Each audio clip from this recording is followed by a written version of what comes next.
that's the lines back I was telling you about. And so you can look up the video of Moab crash or woman crashes in Moab. But in I want to say it was in the early 80s, or mid 80s, late 90s, or mid 80s, early 90s, a couple was on their honeymoon and they had a 1985 Chevy Blazer, full size, you know. And they said, oh, we're going to go drive lines back. So they did. He drove up fine, turned around, came down. And so she's like, well, I want to try it. So she gets behind the wheel. First mistake is that they didn't let the brakes screw down. She drives up, turns around just fine. Just gets to the crest of the hill, and her brake line pops off. Yeah.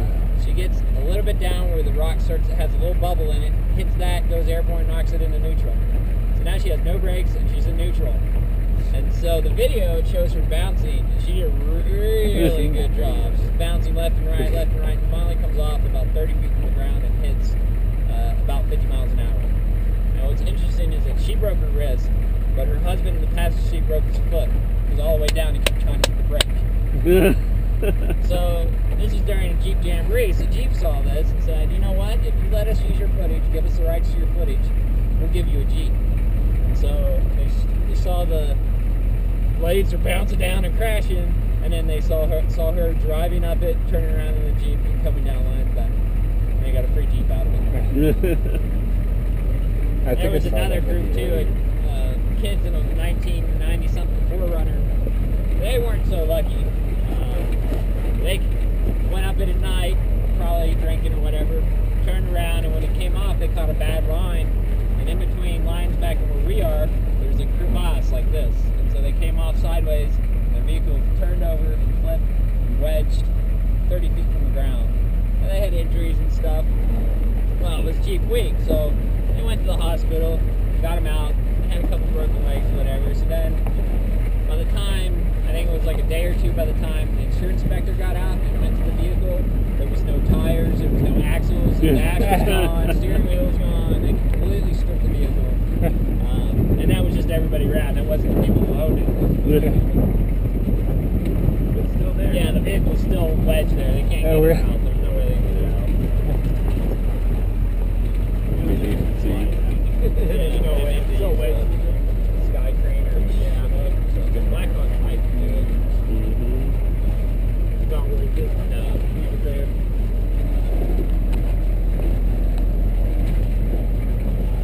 It is crazy to see that. Yeah, it's really messed up. It must have been a hell of a ride. Oh yeah. I can only imagine. You wake up on the roof with your kid.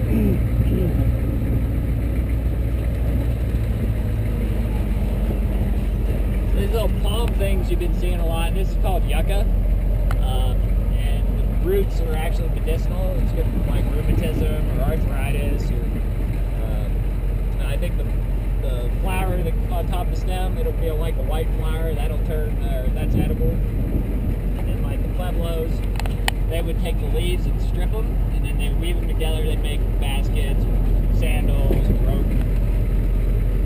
What's the plant on the left? One there flowering right now? That's actually wild rhubarb. Oh, okay. Careful on that one.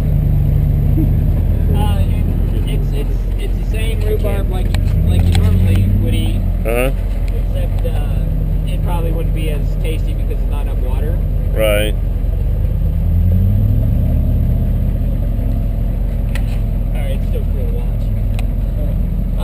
But it's blooming now, and it's gonna go dormant in about a couple weeks. And then in the fall, when more moisture comes through, it'll pop back up. And of course, we've got all this beautiful road to drive on, and something has to drive right through the same place.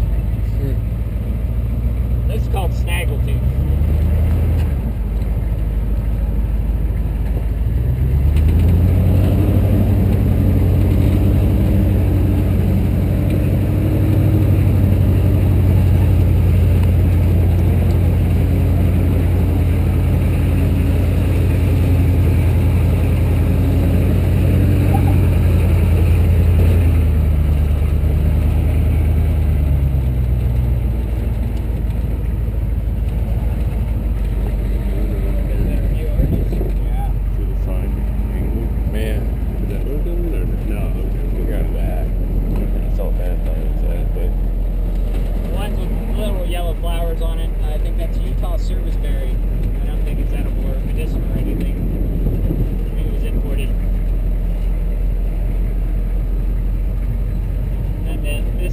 tree here is the pinyon pine I was telling you about.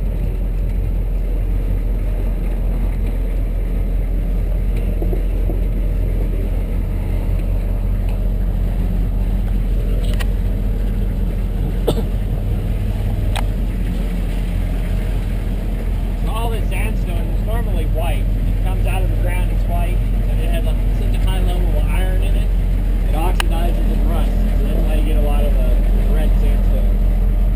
Desert varnish, you see, like you saw a lot in our 2